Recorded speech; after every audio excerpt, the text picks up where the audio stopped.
तर त्यांचे सगळे समस्या ते मला बोलून दाखवायचे.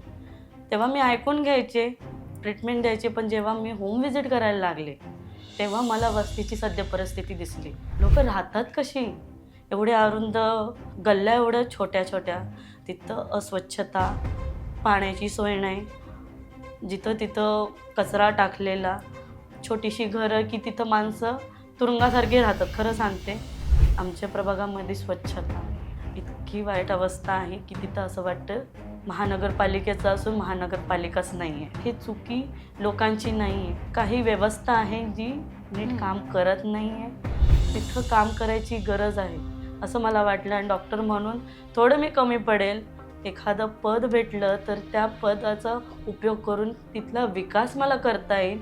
केवढा मोठा प्रभाग आहे आमचा आणि तिथे मुलांचं शिक्षणाचं खूप मोठी समस्या आहे. सतत चळवळ करत आलेलो आहोत आणि जे चळवळीमध्ये असतात त्यांना गुन्हेगारींचं कधीही भीती वाटली नाही आणि त्याच्यावर इलाज करायलाही मला येतं. म्हणजे जसं पेशंटवरती इलाज करता येतं तसं तसं गुन्हेगारीवर पण येते. ते लोक म्हणजे ज्यांना निवडून दिले ते एवढे निगरगट्ट झालेले आहेत की एवढ्या समस्या असून तसं मला वाटतं की हे करावं, ते करावं, इथं हे करायला पाहिजे, हे सुधारायला पाहिजे, परिसर चांगला हे पाहिजे, तसं त्यांना काहीच वाटत नाही.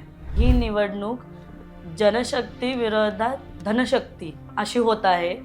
सर्वात पहिलं मी शिक्षण, आरोग्य आणि पक्की घरं याच्यासाठी पहिले मी कामं करणार आहे. ती चौथं म्हणजे रोजगार. आणि श्रद्धेय बाळासाहेब हे स्वाभिमानी नेते म्हणून ओळखले जातात आणि त्याच अनुषंगाने आम्हीही स्वाभिमानाने ही निवडणूक पाहत आहोत आणि लढत आहोत. एकच आवाहन करेन की आमच्यासारख्या सुसंस्कृत आणि सुशिक्षित लोकांना एक संधी दिली, मतदान दिलं तर नक्की आम्ही त्या परिसराचा, त्या प्रभागाचा विकास करू.